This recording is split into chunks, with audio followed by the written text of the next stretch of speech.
রূপগঞ্জের এই যে মহাসড়কটি রয়েছে গাউছিয়া টু কুড়িল বিশ্ব রোড, এই সড়কটি আপনারা দেখতে পাচ্ছেন যে রাস্তার 30 ফিটের প্রায় 20 ফিট এত পরিমাণে ময়লা জমেছে এখানে। এই ময়লার কারণে গাড়ি আসতে পারতেছে না এবং এত পরিমাণে দুর্গন্ধ, বিচ্ছিরি পোকামাকড় হয়েছে এখানে।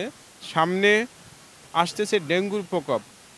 এখান থেকে কোনো মানুষ যদি যায় তাকে মশায় কামড় দিতে হবে না, তার যে ঘ্রাণটা রয়েছে, যে গন্ধটা রয়েছে, দুর্গন্ধ, এই গন্ধের কারণেই তার ম্যালেরিয়া, আপনার ডেঙ্গু হয়ে যাবে।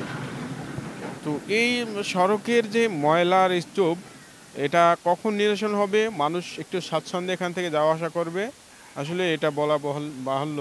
এটা বলার অবকাশ রাখে না যে কখন এটা পরিষ্কার হবে বা কখন এটা নিরসন হবে। আপনারা দেখতে পাচ্ছেন যে এই যে মহাসড়কের আপনার সর্বোচ্চ একটা সিএনজি বা একটা বড় গাড়ির একটা গাড়ি এখান থেকে আসা যাওয়া করতে পারে, কিন্তু রাস্তার যে প্রশস্ত, এখান থেকে 4টা গাড়ি আপ ডাউন করলেও এই রাস্তার কিছুই হবে না, কিন্তু একটা গাড়ি সর্বোচ্চ এখান থেকে আসতে পারে। বাকি অংশগুলো ময়লায় ভরে গেছে এবং ময়লায় এত পরিমাণে পোকা হয়েছে যে এখানে এত পরিমাণে দুর্গন্ধ, মাস্ক দিয়েও টিকে থাকা যাচ্ছে না। আমরা আর একটু সামনে নিয়ে আপনাদেরকে দেখানোর চেষ্টা করছি। দুর্গন্ধ করে মাছ ব্যবহার করার লাগে থা বিরাট কষ্ট হয়ে যাবে। এই রোডের গন্ধে থাম জানা ময়লা হালাই একের গাড়ি দাঁড়ি মনে করুন আরত থেকে ওই ইয়ার থেকে সাতবাজার থেকে এটি মানে ময়লাই একেবারে বিভিন্ন ধরনের মাল হালা রোডে মোড়ে। আপনার কোনো সমস্যা হচ্ছে? এই সমস্যা এটাই, কোলাহান থাকতে পারে না, বউ বেডি লিয়ে থাকতে পারে না, গন্ধর সুরে এন সব ময়লা তার বাজার টাইনা ফালায়, সব ময়লা এদিকে আইনা এনা এর লিগে দুর্গন্ধর লেগে খাওয়ান যায় না, থাউন যায় না, অসুবিধা, অসুস্থ হয়ে জায়গা আর কত হয়ে জায়গা বানু, কত পেট নামায় যায়।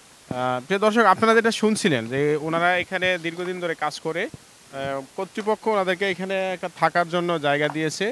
তো এনারা এখানে থাকতে গিয়ে ওনাদের যে সমস্যাগুলো হচ্ছে, ওনারা প্রতিনিয়ত এই দুর্গন্ধের কারণে ওনারা অসুস্থ হয়ে যাচ্ছে, ওনাদের ছেলেমেয়েরা অসুস্থ হয়ে যাচ্ছে, থাকা খুবই দুর্গম। পাশে রয়েছে আপনার বৃহত্তর গাউছিয়া বাজার।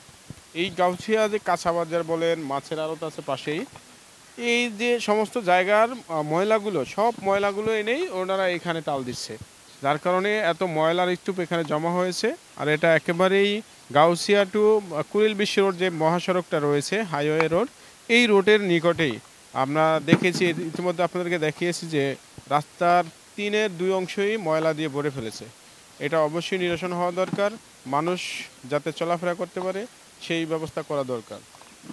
আপনি এখানে কতদিন ধরে থাকেন বা এখানে থাকতে আপনাদের কোনো সমস্যা হয় কিনা যদি একটু বলতেন? জি স্যার, আমাদের কোনো সমস্যা, আমাদের আপনার বুবুরি নিয়ে থাকতে কষ্ট হয়, আবার আমাদের যে বাচ্চারা আছে এখন থাকতে কষ্ট হয়। আমাদের তো আমরা ভালো বেতনে চাকরি করি স্যার, এখানে আমাদের এই যে দুই স্যার আমরা 8,000 টাকা পাই, এজন আমাদের স্যার এখানে আমরা থাকতে হয়। এমন না যে আমরা অন্য জায়গায় আমরা থাকবো, এই ব্যবস্থা আমাদের নাই। তার জন্য আমাদের কোম্পানি থাকতে দিছে যে স্যার আমাদের যে পরিস্থিতি আমাদের বাচ্চাদের জন্য আমরা থাকতে পারতেছি না। আমাদের একদিন পর 2 দিন পর আমরা অসুস্থতা লাগিয়েই থাকে, যত ওষুধ খাওয়ার কোনো কাজ হয় না এই দুর্গন্ধের জন্য। তার জন্য আমরা আপনার এই সরকারের কাছে আবেদন জানাই যে এটা একটা ব্যবস্থা করতে পারে আমাদের না স্যার, আমরা ঠিকঠাক মতো থাকতে হতে পারি।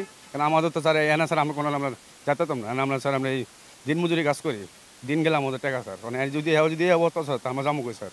এর জন্য স্যার আমরা সরকারের কাছে আবেদনে যে এটার জন্য আমরা সুসংস্কার একটা ব্যবস্থা নেই স্যার। যে আসলে আমরা তো মাস্ক দিয়েও এখানে এসে দাঁড়াইতে পারছি না, কিন্তু ওনাদের কাজ করতে করতে অভ্যাস হয়ে গেছে। এই দুর্গন্ধটা যেন ওনাদের কাছে একটা আতরের সুবাস হয়ে উঠছে। যে ওনারা যেটা বলছে যে ওনাদের ছেলে মেয়ে নিয়ে এখানে অল্প টাকা বেতনে আলাদা ভালো ভাষা নিয়ে থাকা সম্ভব না, যার কারণে কোম্পানি ওনাদেরকে এখানে থাকার একটা ব্যবস্থা করে দিছে। কিন্তু সেই জায়গাটির পাশেই ময়লার স্তূপগুলো, ওনারা প্রতিনিয়ত অসুস্থ হয়ে যাচ্ছে, এটার প্রতিকার চায় ওনারা। দিন আগে ডাক্তার দেখাইছে না? 1 সপ্তাহ ডাক্তার দেখাইছি, ভর্তি আসলাম 4 দিন, ময়লার কারণে অসুস্থ হয়েছে।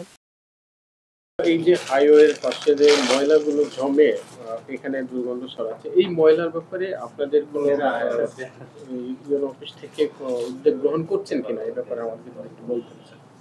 হ্যাঁ, ময়লার জন্য আমরা ইতিমধ্যে সিদ্ধান্ত নিয়েছি। আপনি জানেন কালকে একটি টেলিভিশনে প্রকাশ পাওয়ার পরে আমাদের মন্ত্রণালয় অ্যাডিশনাল সেক্রেটারি স্যার, বিশেষ করে আমাদের উপদেষ্টা, লোকাল গভর্নমেন্টের উপদেষ্টা মহোদয়, উনি নিজের কনসার্নে নিয়েছেন, আমাদেরকে বলেছেন ইমিডিয়েটলি এটি যাতে আমরা পরিষ্কার করি। আমরা আমাদের ইউনিয়ন পরিষদের চেয়ারম্যানকে নির্দেশনা প্রদান করেছি, অর্থ বরাদ্দ দিয়েছি। আমরা আশা করছি আগামীকাল থেকে আমাদের এই বর্জ্য স্থানান্তরের কাজ শুরু হবে।